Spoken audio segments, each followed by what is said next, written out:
Reducing workplace bias.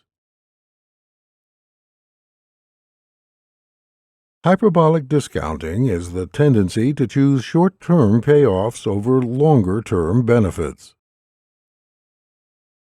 Hyperbolic discounting can lead to very myopic, short-term decision-making and poor planning. The neglect of the future is a serious issue for many people, especially in regards to health and finances.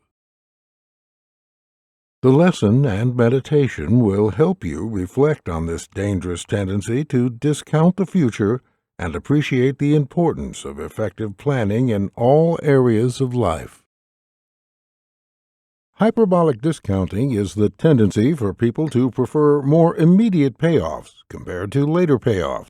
This hyperbolic discounting bias leads to inconsistency over time because we often make choices in the present that our future selves would prefer not to have made. Leaders and managers have to be careful about situations which focus too heavily on the present rather than the future.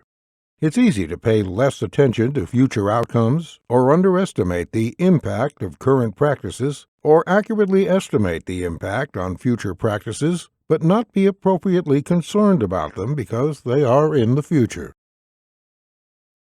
Suppose as a leader you are presented with a crisis. That can obviously lead to some short-sighted decision-making which has longer-term effects. The more dire the situation, the more short-term it becomes, which can be the opposite of what is needed. People will avoid making really transformational decisions until there are no realistic other alternatives, and even then, they might not.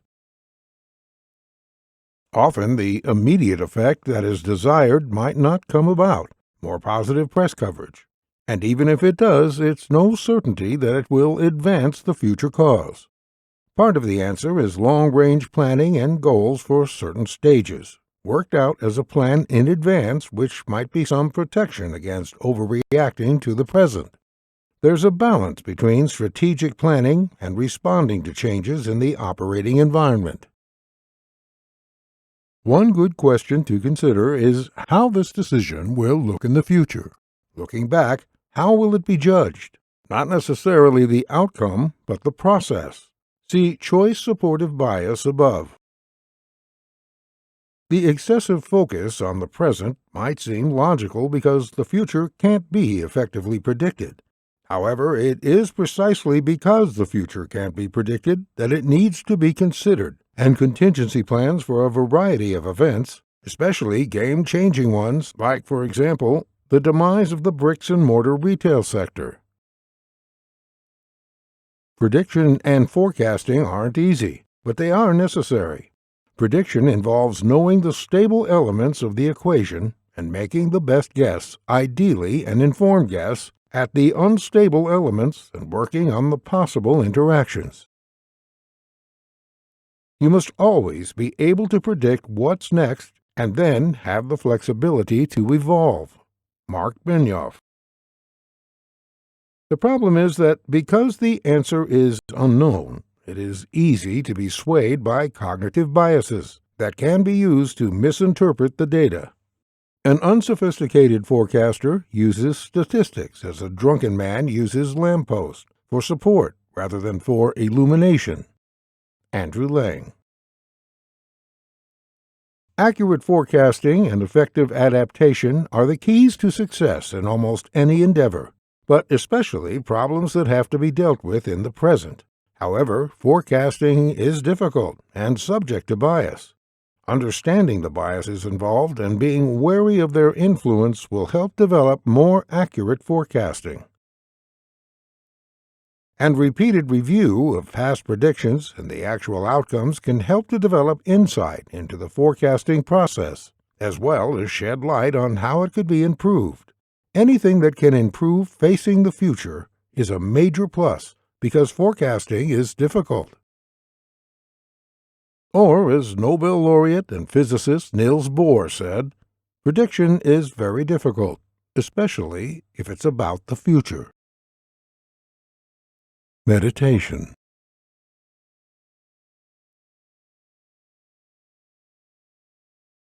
A good forecaster is not smarter than everyone else.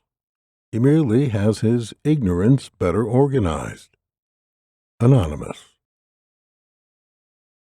An economist is an expert who will know tomorrow why the things he predicted yesterday didn't happen today. Evan S.R. It is far better to foresee even without certainty than not to foresee at all. Henry Poincare. Predicting the future is an important part of life, and certainly critical for any business or organization. The prediction process needs to be as informed as possible by relevant data, interpreted by inquiring minds who are aware of the bias implicit when one is seeing through the lens of the present.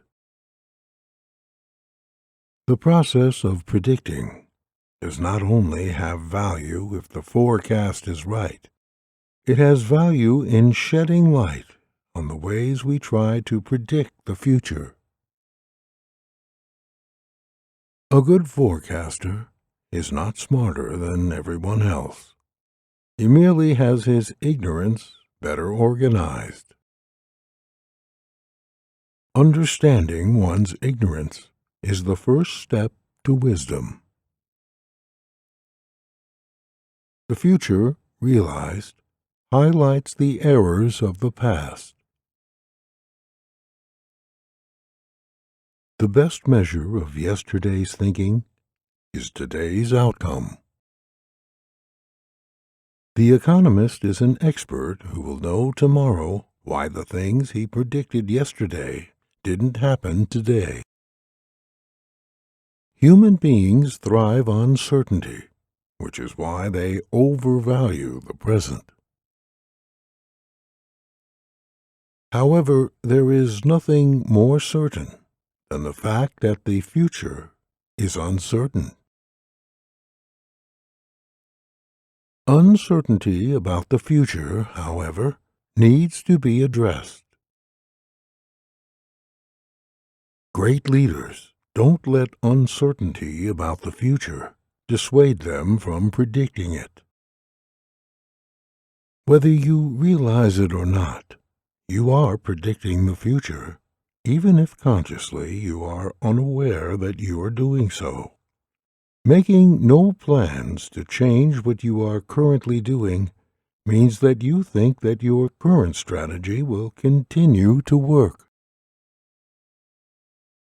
It is an unconscious prediction that things will stay essentially the same, an example of the normalcy bias. It is far better to foresee, even without certainty, than not to foresee at all. Great leaders don't be deterred from conscious predictions. They can make you wiser. A good forecaster is not smarter than everyone else. He merely has his ignorance better organized. Even if your forecast about a specific future is wrong, keep making predictions, because your forecasting will improve in the future. An economist is an expert who will know tomorrow why the things he predicted yesterday didn't happen today. It's easy to adapt to today, but much harder to adapt to tomorrow. It is far better to foresee even without certainty than not to foresee at all. Reducing workplace bias.